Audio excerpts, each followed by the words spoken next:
We get called extremists, we get called election deniers, but really I'm seeing the left, they're the deniers. They're the deniers of inflation. They're the deniers of all of these crises that they have created. That's so true. You want an audit of these elections. Show us the proof. Why is that something to be ashamed of? So how dare they tell you that you can't care about election integrity? How dare they tell you that you cannot have an audit? How dare they cancel you off of your social media account because you say that you want audits, you think the election's stolen, you say Trump won. And God bless Mike Lindell for fighting for America and making this one of the most important issues that we focus on. Although it seems like MAGA's obsession with the 2020 election and the debunked claims of fraud have tapered a bit now that the 2024 election cycle has begun, denying the results of Trump's last election is still a core belief of the movement that will not be going away anytime soon. Fox News has canceled My Pillow. We don't know why. We can only make a couple guesses. Maybe it's because Lou Dobbs was at it over here at Lindell TV, or maybe it's because they don't want my face even on their network leading up to the 2024 election in support of our great real president, Donald Trump. All I know is the commercials have been canceled. All of our anything with My Pillow or Mike Lindell canceled on Fox News.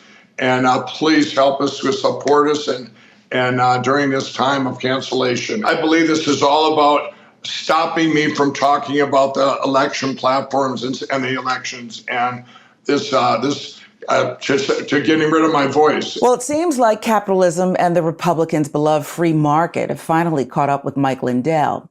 Lindell claims he's a victim of cancel culture because he's hired former Fox Business host Lou Dobbs, but Fox sources say they're okay with airing the pillow ads, even as the election denier is his own pitch man.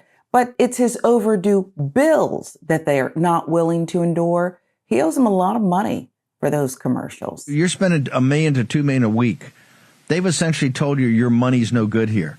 And not that the Fox audience doesn't love a lumpy pillow, right? They love My Pillow. So they're telling you your money's no good here. That is, you have been, I just want to make sure we're completely clear about this because I keep harping on it. They have canceled you, have they not? When they say it's because you stiffed them on the bills, that's a lie? No, that's a lie. You go back to this fall, and like everyone else, they tried to cancel out My Pillow.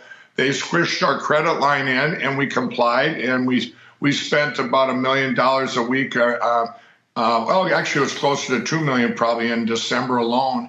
And then when I went to buy our new ads that we had with the blankets and so on, we were putting out, we wanted to test them.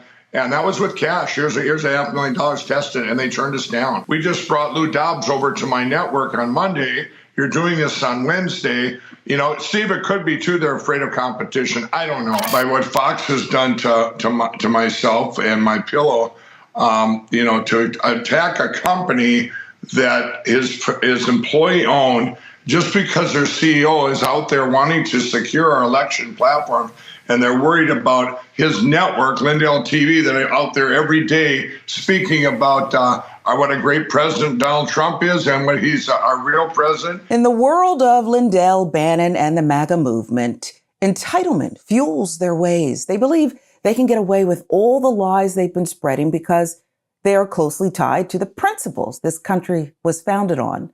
Laws about individual rights, the pursuit of happiness for white men, as if no one else is around to get even a few scraps. Taking Mike Lindell out of Walmart was a monumental piece of the history of this political movement. Just like today, announcing Taylor Swift as Times Person of the Year, I'll talk about this more later, is another major political statement because she's a powerful political force on their side, like Mike Lindell's a political force on this side, a cultural figure. You think Jimmy Kimmel talks about and makes jokes about Mike Lindell because he's not a cultural icon? Did President Trump lose in 2020, sir? No, he won by about 10 million votes, if not more. It was the biggest crime in history, and we've been a part of the last 3 years, the biggest cover-up of the biggest crime in history. You see, cancel culture is no more real than playing the race card is. There is no card, but there is widespread racism and an entire system that discriminates against the very people who did so much to build this country without receiving their share of its promise and riches. But it sounds better for a white guy like Lindell to proclaim he is the victim of his once great America turning on him. Truthfully, he just couldn't cover the checks he wrote.